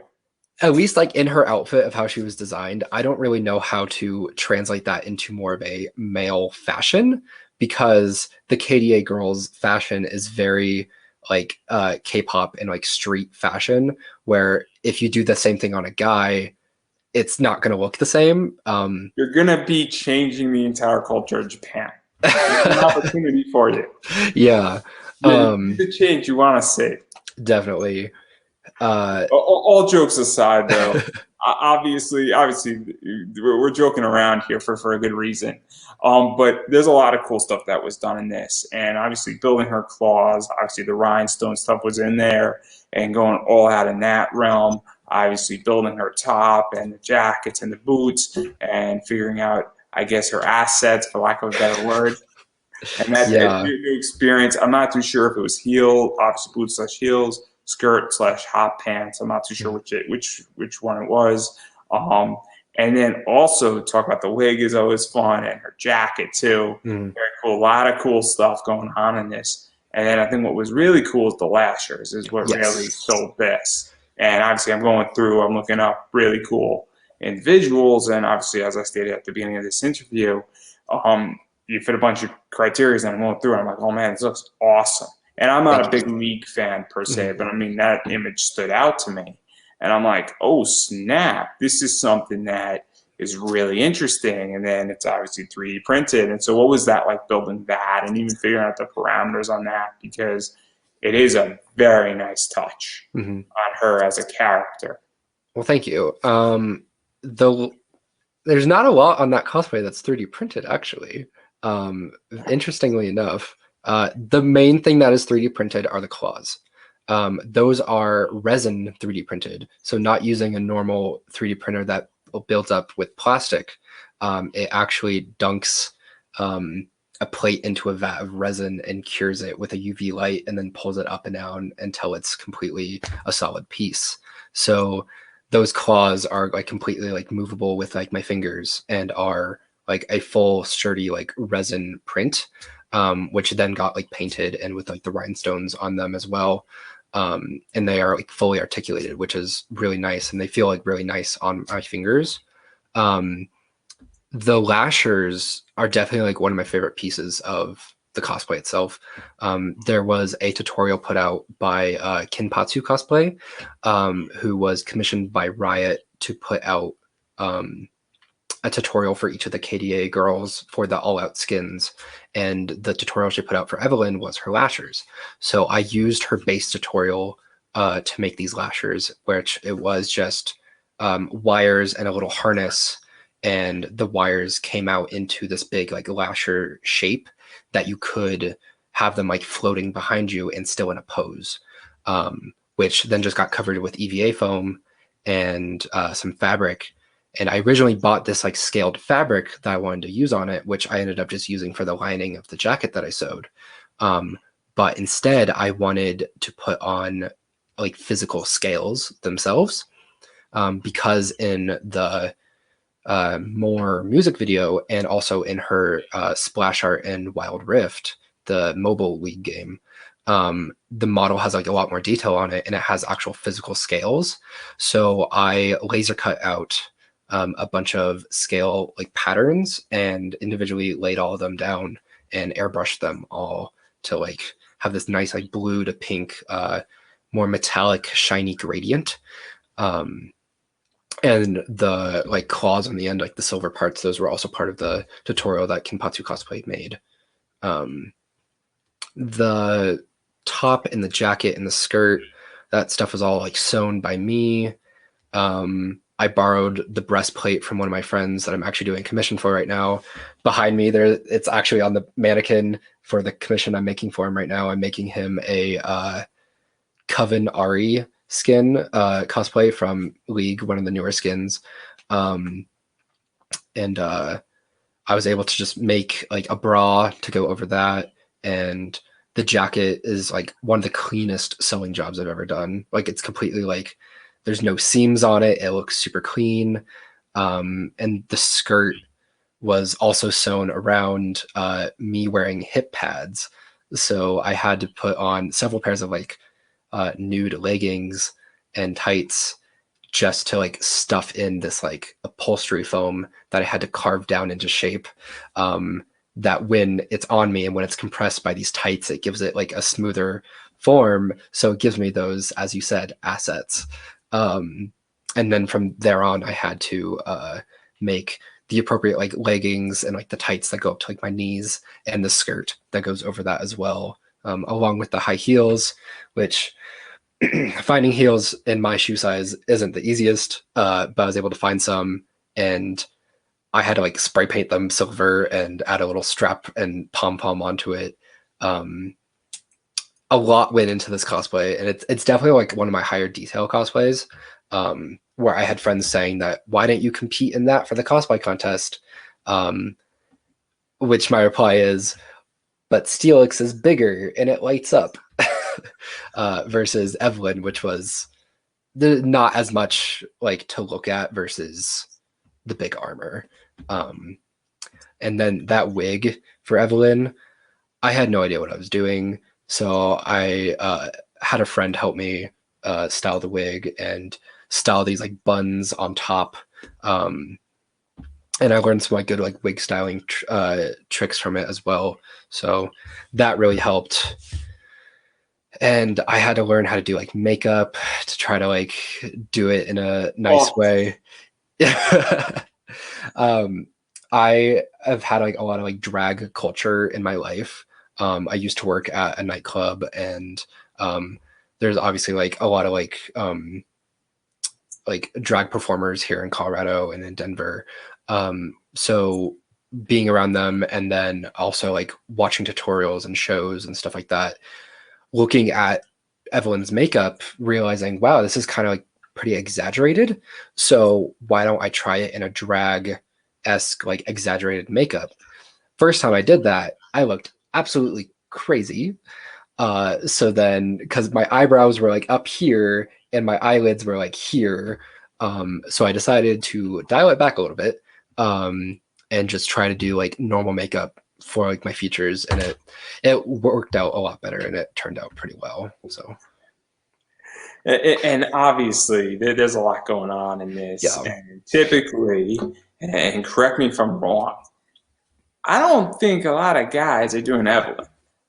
No, I mean I haven't seen a lot of guys do Evelyn. And I think when I said it earlier, in the sense of doing it in the like a gender bent of, I haven't seen a lot of like Uh, Well, I'm saying it in general. oh, that's true. Yeah. I'm not even going down your path yet. That's a secondary Yeah. question.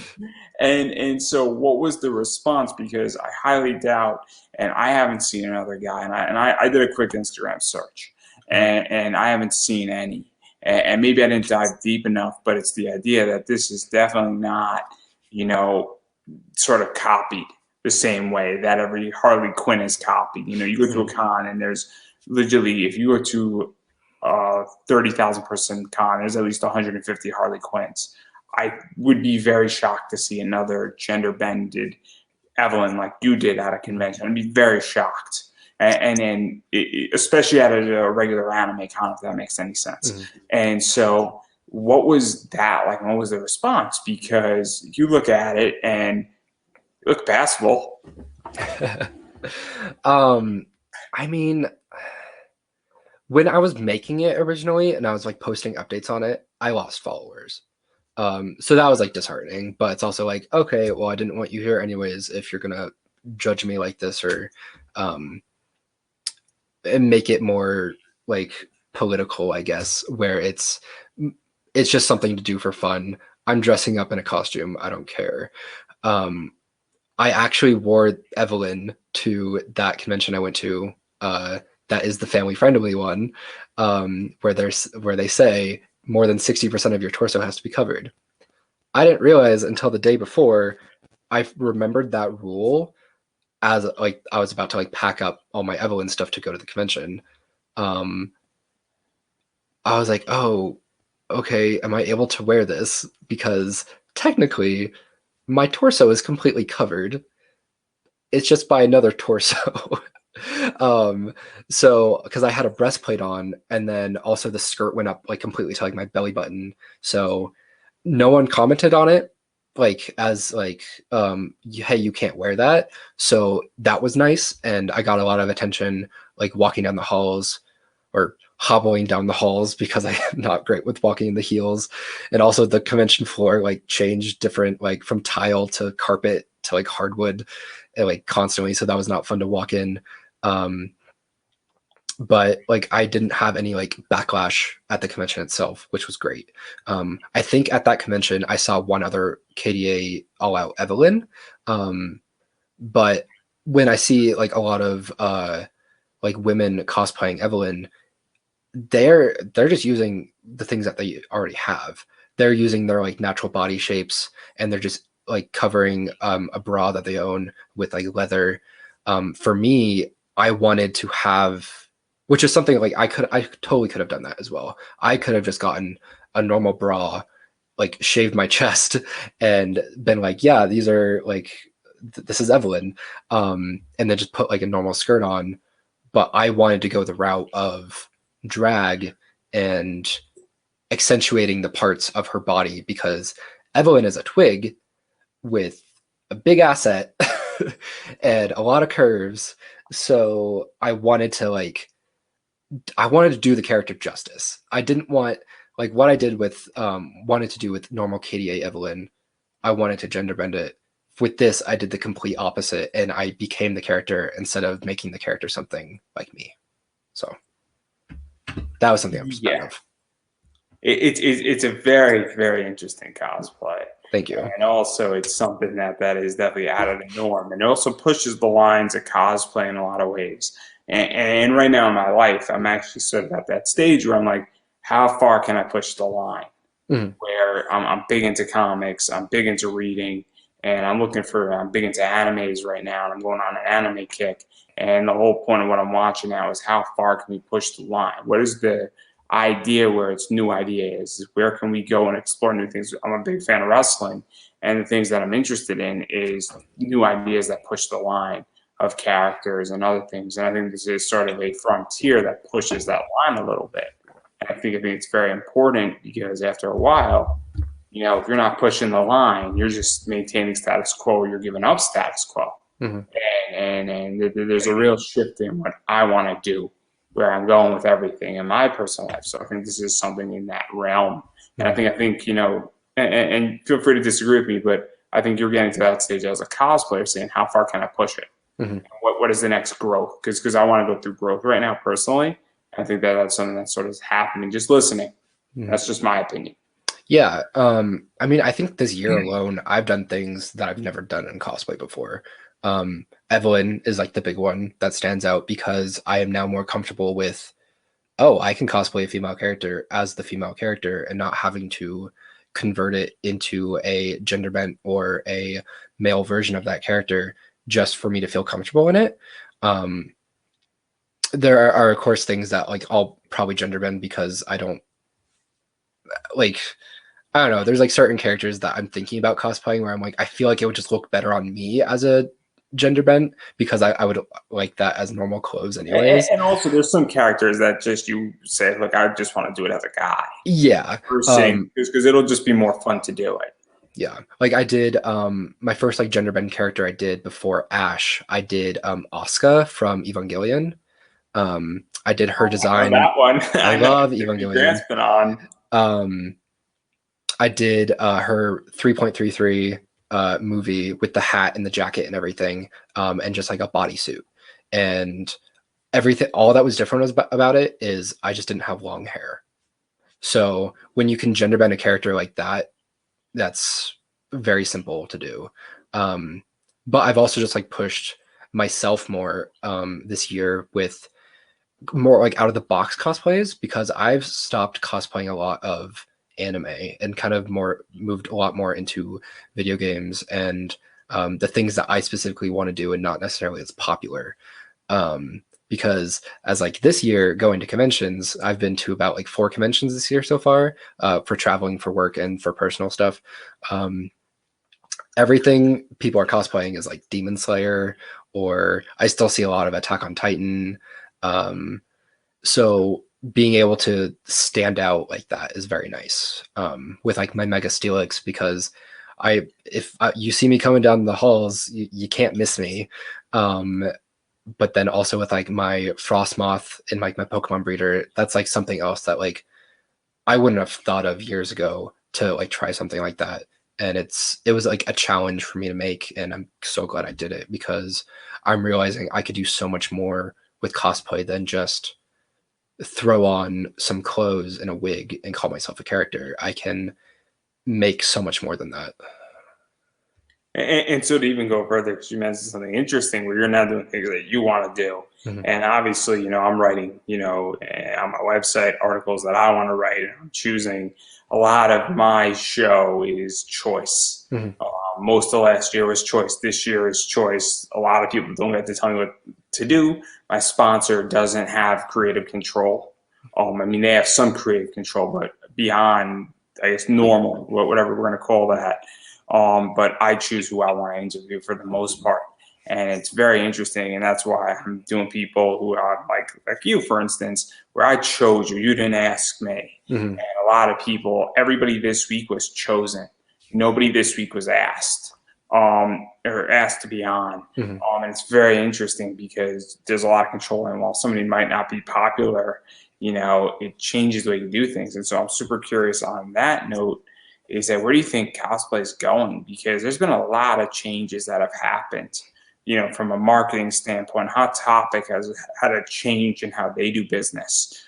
I'm sure you're aware that in all of June, there was a bunch of people who had paid partnerships who had less than 9,000 Instagram followers.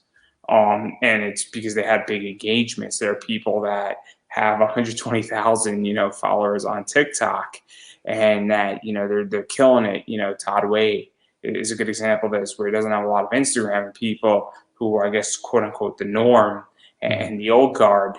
Not saying they're bad, and not saying they don't have influence still, but they're not getting those calls as much as they used to.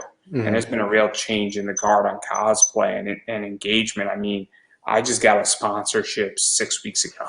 Nice. It's a big change in how business is being Yeah. done, and it's also because of engagement and viewership and all that stuff. And I'm gonna throw out a name.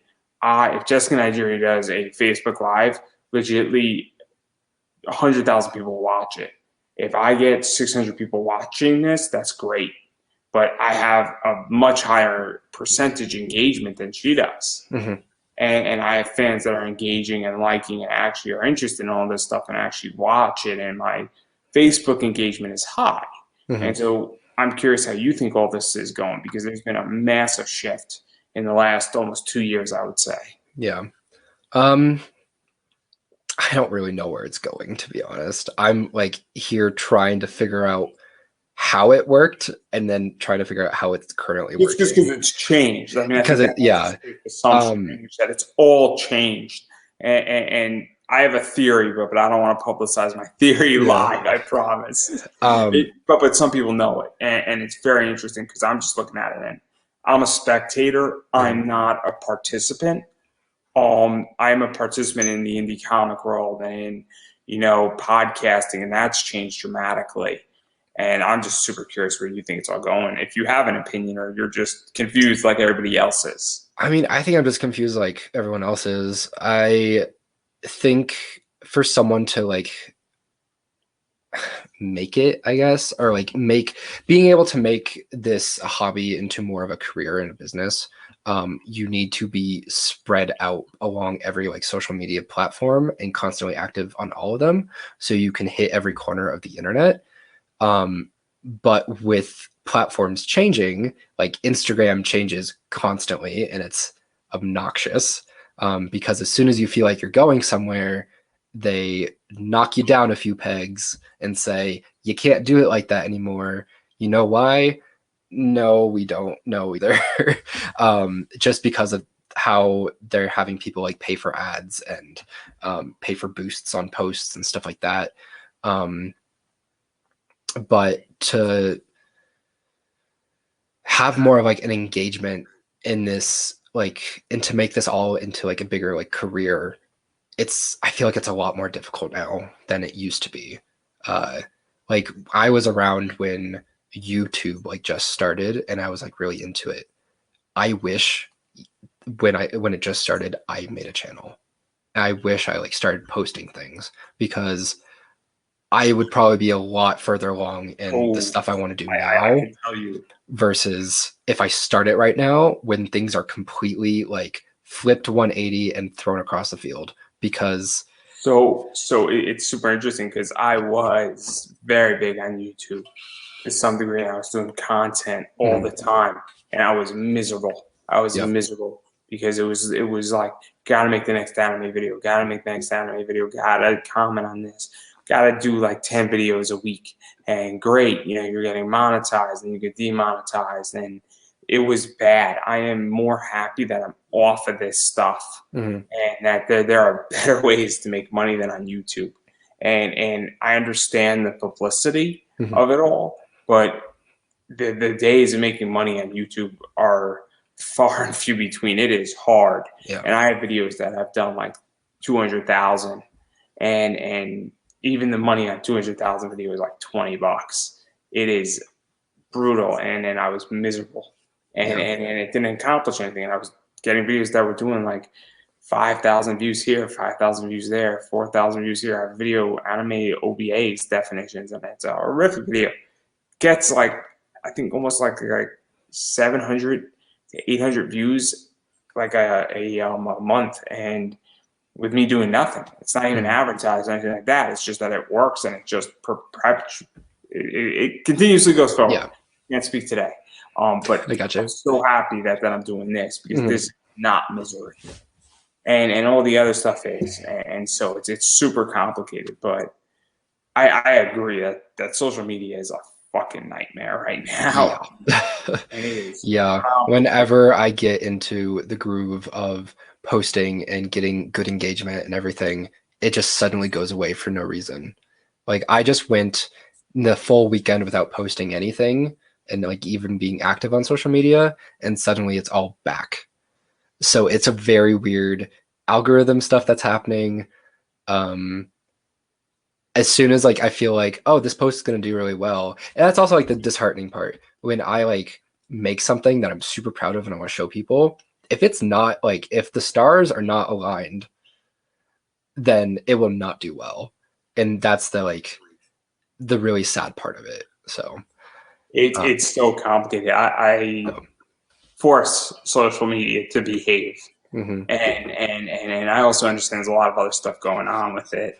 And yeah, I stated this before. The things that are going to determine the future of entertainment is on demand, Hmm. or when you want to watch something, big libraries, and customization. Hmm. Those three things are going to determine the future of entertainment. And you look at places like Peacock, AT&T, with HBO Max. You look at things like Crunchyroll, Netflix. Obviously Disney Plus. Hmm. Hulu. All that stuff is on demand and big libraries. Apple is building their Hmm. library. Sony's building their library. It's clear where entertainment is going, and those things are going to dictate what happens next. Hmm. And so it's very, very exciting, but it's so interesting. And so obviously, I would ask you how cons are going, but that's a whole complicated bag, and I have a feeling it's very similar because I'm sitting it out for a while till Hmm. everything cools down because, and obviously I'm still burned from something that happened almost a Hmm. year and a half ago, Yeah. and I'm licking my wounds. And I stated this before off air, but the way I feel is that I'm beyond more influential. This is the most amount of press I've ever gotten in the last 18 months by me doing live streams Hmm. and doing a lot of them, doing interviews. I've gotten more press, I've gotten more friends, and I've gotten more. And I'm actually have a sponsor, and I'm doing live reads, and there's a lot of other stuff coming down the pike. And I never made money at cons before, and now I'm actually making money. Good. So That's personally, awesome. Yeah. personally, I mean, I'm not making a lot, guys. It pays for this. Season 3 is happening because of my sponsor. But it's the idea that if I've never made money at a con, Yeah. and now I am, I mean, I'm going to be going where the money is, which I think is logical. Hmm. Because cosplay Definitely. is not cheap. Running a podcast isn't Nope. cheap. And anything that can help alleviate the bill is always Hmm. helpful. So That's why I like competing, because cash prizes. So I would love it a pays for like a fifth of the cosplay itself, but but it helps it helps. tremendously. And Yes. anything that reduces your expenditure Hmm. is beyond helpful. And also the exposure, and that's what matters. And I wish cons would pay people who are presenting, Hmm. and cosplayers who are competing, and a variety of other people should be taken care of at cons. They should. And it's unfortunate because it's a broken business model, and it's a controversial topic, and there's a bunch of people who agree and disagree with me, and I understand both sides of it. And this is not a debate show, so we're not going to dive into it. But anyhow, I do want to give you an opportunity to self-promote yourself. So where Oh can people God. find you? Where can people follow you on Instagram? Where can people support you? If you don't have Buy Me a Coffee or a Patreon yet, that's your next Yeah. project, Um, because that stuff is helpful. And I could tell you, because Buy Me a Coffee is like the greatest thing you can do. yes. I do have a coffee. It's at Arkluden. Same with all my other social media, which Instagram is the main one I'm on. I update like my stories like almost every day with the new projects I'm doing. My posts are a little few and far between, but I get it there sometimes. Um, I'm trying to make more like YouTube stuff work. I have filmed the entire process of my past few cosplays of my Mega Steelix and my Evelyn and my Frostmoth Pokemon breeder, so I can put it out as a video. Same with like TikTok and stuff like that. It's all at Arkluden. Um, Give me a follow there. That would be amazing. Um, Being recognized is great. It's a great feeling to have the recognition for the work that you do. So anyone's ever, if you ever see someone like feel like they're begging for it, they are, because they want it. A thank you goes a long way. It goes a long Seriously way. goes a long way. A good job goes a long way. I really enjoyed that, goes a long way. Yes. And you know what it is? Believe me, and I'm sure you've had bad days, and somebody just says, "Yo, I really like this thing," or "Hey, this is an awesome cosplay or awesome job on it," and it helps tremendously. Yeah. And it might seem stupid, it might seem foolish, but it definitely helps. It's so important on Definitely. that front. So obviously, and I've been saying this, is you got to support indie content creators. You don't, cosplay is expensive.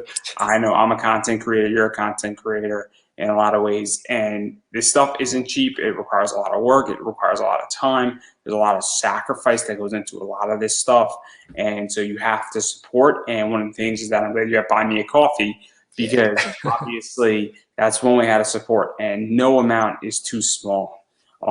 Because if, you know, the 300 people see this, and 300 to 500 people are going to see this, and every one of those people put $5 in, you know, that would fund at least 2 cosplays, I think. You know, you'll make depends on how many lights I put in it, because lights are expensive. You get where I'm going. Where but yes, definitely. Seriously, stuff. Anything helps. Like, it's great.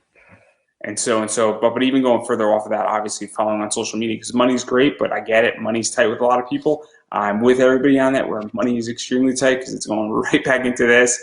I have a sponsor, but they don't cover everything, and life's expensive. You know, there's a reason why you need a helmet in life, because it's hard. But following on social media is one of the most important things that people can do. And obviously Instagram, you know, I think you have a Facebook page. I do, yes. It's been neglected heavily. Yes, thanks for calling me out. There's a million other things I could have called you out on. If this is the I call you out on. Fine.